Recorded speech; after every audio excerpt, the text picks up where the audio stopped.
संक्रमण को लेकर आम लोगों में फिर से चिंता बढ़ने लगी है। जैसे ही लक्षण दिखाई दे तुरंत डॉक्टर की सलाह लेना आवश्यक है।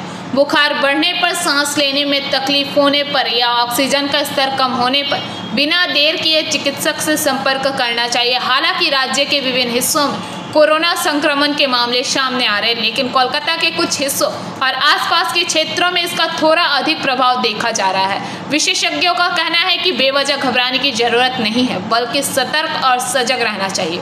डॉक्टरों के मुताबिक यदि नाक बंद, सर्दी, खांसी, सिर दर्द, थकान, उल्टी जैसा महसूस होना जैसे लक्षण 2-3 दिन तक बने रहते हैं तो तुरंत डॉक्टर से सलाह लेनी चाहिए। संक्रमण की स्थिति में भरपूर पानी पीना और पर्याप्त आराम करना जरूरी है। अकारण चिंता करने की बजाय सावधानी और जागरूकता ही सबसे बड़ा उपाय है। করোনার একটু ভীতির সঞ্চার হয়েছে, মানুষ তো ভীতে হয়ে পড়েছে। কি বলবেন, কিভাবে প্রিপারেশন নিতে হবে এবং কিভাবে সুস্থ থাকবে এই আতঙ্কর রেস থেকে কাটাতে? করোনা কোনো কালেই যাবে না, যেমন ইনফ্লুয়েঞ্জা যায়নি, হ্যাঁ, সেরকম ধরুন ইনফ্লুয়েঞ্জা 1911 সালে সেই সময় সারা ভারতবর্ষে প্রায় লক্ষাধিক লোক মারা গেছিল, ইনফ্লুয়েঞ্জা হয়েছিল, বিভিন্ন মহামারীর মতো আকার ধারণ করেছিল। সেরকমই এখনও সেই ইনফ্লুয়েঞ্জা বিভিন্ন রূপে আসছে, সেরকমই করোনাও তাই যাবে না, বিভিন্ন রূপে কখনো বিভিন্ন রকম নামে আসছে করোনার জন্য।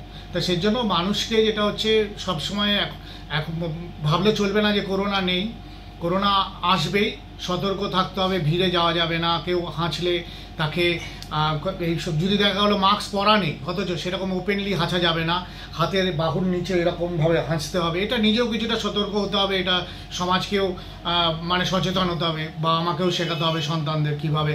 আর সবথেকে বড় কথা, করোনায় আতঙ্ক আর কিছু নেই। এখন যেটা আমি শুনলাম প্রায় 1400-1500 সারা ভারতবর্ষে হয়েছে, সবথেকে বেশি কেরল, মহারাষ্ট্র, কিছু দিল্লি, কিছু গুজরাট, আহমেদাবাদ, তো নয়ডা, এসব জায়গাতেও হয়েছে।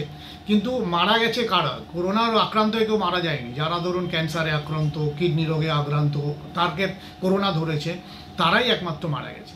কিডনি এবং ক্যান্সার বা এরকম কোনো দুরারোগ্য রোগে আক্রান্ত, তাকে দেখা গেল করোনা হয়তো আক্রমণ করেছে, সে হয়তো সেই কারণে মারা গেছে। কিন্তু ব্যুরো রিপোর্ট, PBTV নিউজ।